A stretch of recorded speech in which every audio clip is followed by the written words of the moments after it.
انشاءاللہ دنیا بھی دیکھے گی، قبر میں بھی پتہ چل جائے گا، حشر میں بھی پتہ چل جائے گا۔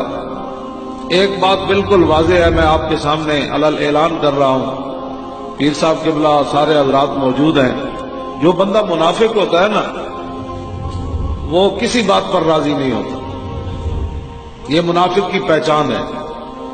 سیدنا صدیق اکبر سارا مال لے آئے غزوہ تبوک کے موقع پر، تو منافق کہنے لگے یہ تو ریاکار ہے، یہ تو لوگوں کو دکھانا چاہتا ہے کہ میں کتنا سخی ہوں۔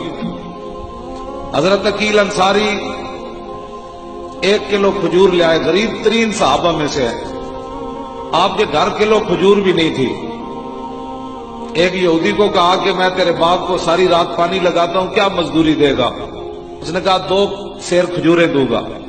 تو آپ سحری کے وقت 2 سیر کھجوریں لی، ساری رات کنواں چلایا یہودی کا، اور اس کے باغ کو پانی دیا۔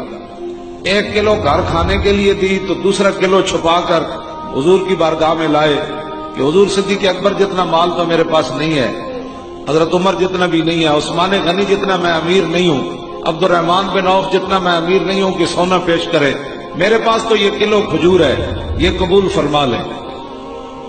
تو منافق کہنے لگے اس کلو کھجور کی اللہ کو کیا ضرورت ہے؟ تو منافق کسی صورت میں راضی نہیں ہوتا۔ ہم گھر میں بیٹھے رہتے تو لوگوں نے کہنا تھا یہ مولوی حرام خور ہیں، دین کا نام کا کھاتے ہیں، جب اوکھا وقت آیا تو یہ نکلے نہیں ہیں۔ جب ہم فیض آباد چلے گئے تو کہا کہ ان کے تو حلوے کو خطرہ پڑ گیا، یہ حلوے کے لیے فیض آباد چلے گئے۔ جب ہم نے وہاں سے کامیابی حاصل کی تو کہا جی 21 کروڑ روپے لے لیا۔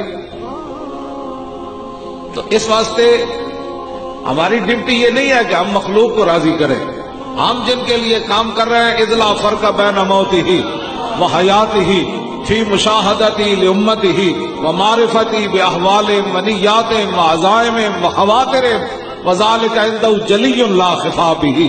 جن کا ہم کام کر رہے ہیں وہی ہمیں دکھائے، ٹی ویوں پر نہ دکھائے، نیٹ بند کرے، ٹی وی بند کر دے، ہماری خبریں بند کر دے۔ اذلا فرق بین موتی و حیاتی فی مشاہدتی لامتی